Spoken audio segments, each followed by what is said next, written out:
Did y'all hear about the girl who was being abused and she didn't know how to tell her family because she didn't want her family to overreact, but her not loving herself enough was the only reason why she felt like her family reacting would have been overreacting. She had children by this man. He would put guns out on her all the time. He broke her jaw. She didn't know what to do. And eventually she goes and tries to ask her mom for some help, but then she reneges because she notices that her mom is about to go into mommy mode. Let me read y'all a little bit of what she said. My mother and I had a conversation before, and I almost told her what was going on. I asked her, what do you do when you just lay there and let it happen, but it still does not stop? How do you protect yourself from someone who is crazy? She responded in a yelling voice, are you saying that he's hitting you, Rosie? I then realized that she was not going to be able to handle the truth without flipping out, so I lied to her. Told her that I was talking figuratively about verbal abuse.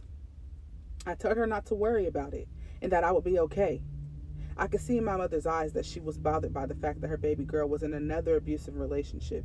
She was bothered because she knew that I witnessed all of her dysfunctional relationships, and she knew that anything that she would say would not be sufficient due to her inability to choose wisely herself.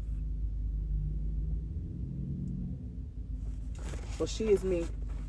My name is Rosie, and I wrote a book called Faith, Family, Freedom, The Rosie Experience, where I dive deep into my childhood, emotional abuse, secular music causing certain things to be invoked within me that I didn't realize. I talk about my ex-husband and that abusive relationship. I talk about my ex-boyfriend, that abusive relationship as well. Also dive deep into giving my life to God and what that looked like when I moved my children out of town to get away after their father broke my ribs only 2 years after he broke my jaw. If you would like to know more about my story and you're in or around the Kansas City metro area, I will be at Bliss Books and Wine. I'll put the address in this comment section, but I just wanted to let you know that my book is for sale on Barnes & Noble website, and I will be launching a book tour, and there's so much more that's going to be coming out of this book. I hear God saying a movie. So I'm trying to get this book into as many hands as I can of women and men who can learn from someone who was in a victim mindset, who lived a life full of always being abused, always being the victim, always being told that she would never be anything, and she rose above it.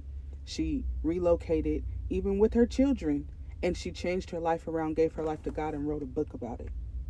If you feel like this book will be beneficial to you or anybody that you know, please go on Barnes & Noble website, type in Faith, Family, Freedom, The Rosie Experience, or click the link in the bio.